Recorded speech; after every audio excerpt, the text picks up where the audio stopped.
एक बार नारद ऋषि बैकुंठ में पहुंचे और विष्णु जी ने उनका स्वागत करते हुए कहा, नारद जी यहाँ आज कैसे आए? नारद जी ने अपनी बात कहते हुए कहा कि आज मैं बैकुंठ में अनंत सुख को प्राप्त करने के लिए आया हूं। तो विष्णु जी ने कहा कि नारद, आपको यहाँ स्थान नहीं मिल सकता। क्यों? क्योंकि आपके गुरु नहीं है। कैसे कि तुम निगुरा हो, गुरु नहीं है।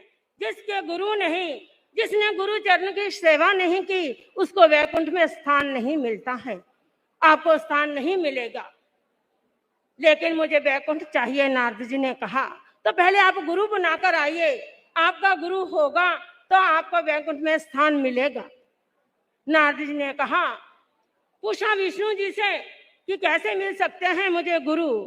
कि मृत्यु लोक में गुरु प्राप्त होते हैं, और कोई स्थान नहीं जहां पर गुरु प्राप्त हो। मात्र एक मृत्यु मनुष्य लोक है जहां पर गुरु प्राप्त होते हैं। वहां गुरु बनाने के लिए नारद जी संकल्प लेकर नीचे उतरे। जो मैंने सबसे पहले व्यक्ति मिलेगा मैं उसे ही गुरु बनाऊंगा। जैसे ही गंगा तट के किनारे पर आए तो देखा एक व्यक्ति स्नान करके बाहर आ रहा है। तब है नारद जी उनके चरणों में गिरे और गुरु के लिए अर्ज की कि आप मेरे गुरु हैं। उस व्यक्ति ने कहा कि मैं आपके गुरु नहीं बन सकता, मेरे में वो योग्यता नहीं है कि मैं गुरु बन सकूं। लेकिन नारद जी की भावना ने, हटने मुनहार ने उस व्यक्ति को गुरु मानने के लिए बेबस कर दिया। और उसने कहा कि ठीक है, आपने मुझे माना है तो ठीक है, मैं आपका गुरु, आप मेरा शिष्य। इतनी बात सुनकर नारद ने प्रणाम किया और नारद जी वैकुंठ में पहुंचे और विष्णु जी को जाकर बोले कि अब मुझे वैकुंठ में स्थान चाहिए, मैं गुरु बनाकर आया हूँ। तो नारद जी ने, विष्णु जी ने पूछा कि नारद जी पहले ये तो बताओ कि आपके गुरु कैसे हैं? नारद जी ने कहा, विष्णु जी मैं यहीं पर धोखा खा गया, कमबख्त मला मिल गया। जैसे ही कमबख्त की गाली शब्द सुने तो विष्णु जी ने कहा कि तुमने गुरु की आशाधना की है, गुरु को तुमने गाली दी है, जिससे तेरा 84 का चक्कर का बंद हो गया। तुम्हें मृत्यु लोक में जाना होगा, 84 को भोगना होगा। नारद जी ये सुनकर कांप उठे और कहने लगे कि नहीं, ये नहीं हो सकता कि मैं 84 का चक्कर भोगूं, मुझे तो वैकुंठ चाहिए।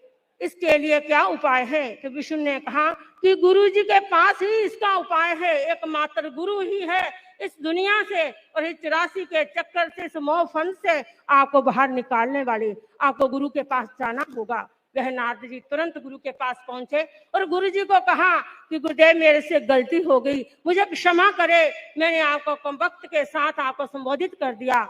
गुरु ने कहा मुझे कोई फर्क नहीं पड़ता, लेकिन आपके फर्क नहीं, मेरे को 84 का बंद हो गया, आप मेरे बंद को, मेरे इस काट दीजिए इस फंद को। लेकिन गुरु के ने कहा कि मैं 84 जानता ही नहीं, मुझे 84 का पता ही नहीं। जिसने आपको 84 के चक्कर का कहा है उसी से 84 का नक्शा बनाकर लेकर आ जाओ।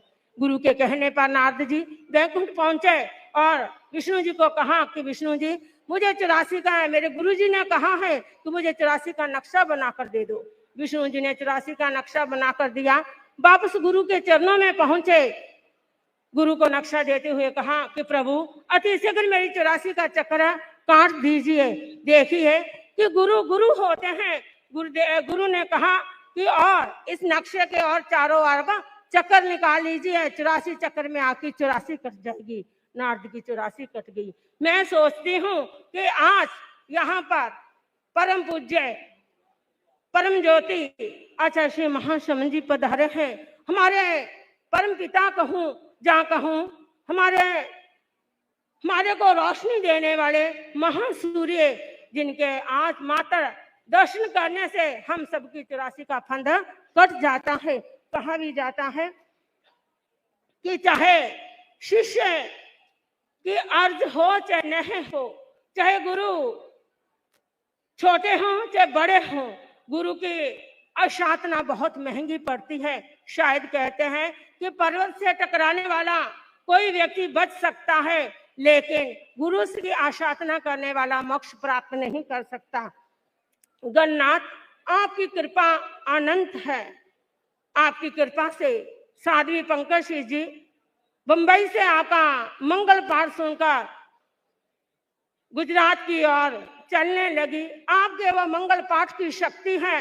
गांव गांव विचरण करते हुए वडोदरा में आपने चातुर्मास फरमाया, वडोदरा में सफलतम चातुर्मास किया।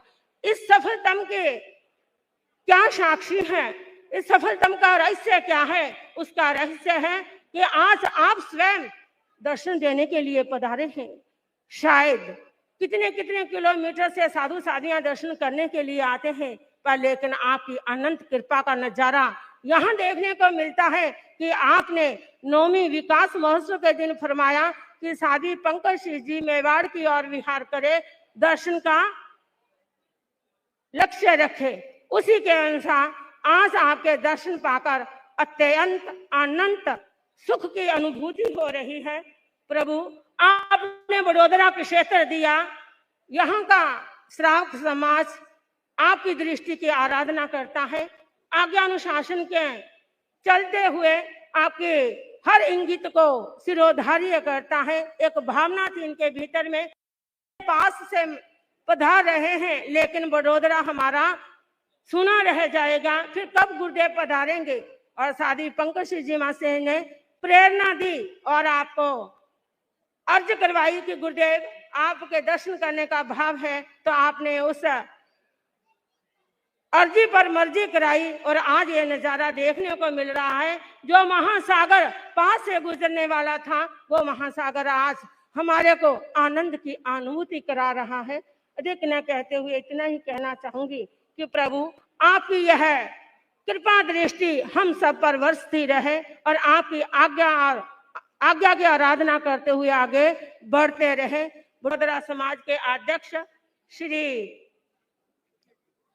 सुशील जी, जो काफी अस्वस्थ रहे, लेकिन अब कुछ दिनों से उन्होंने पूरा अपनी जिम्मेदारी को संभाला है और उनके स्थान पर विमल जी वेद और रोशनलाल जी मंत्री, जिन्होंने अपनी पूरी टीम के साथ एकजुट होकर समाज के साथ एक अच्छा नया कीर्तिमान स्थापित किया है कि गुरुदेव के बार बार दर्शन करके अर्ज करके आप अपने आराध्य को अपनी भूमि पर देख रहे हैं। और हम भी इस महासागर के स्नान करके अपने आप को धन्यता का अनुभव कर रहे हैं। हमारा परम सौभाग्य है कि हमें तेरा पंथ धर्म संग मिला और महासौभाग्य है कि हमने इस संग में जन्म लिया और आपके श्री चरण में सेवा और आराधना करने का सुअवसर प्राप्त हो रहा है।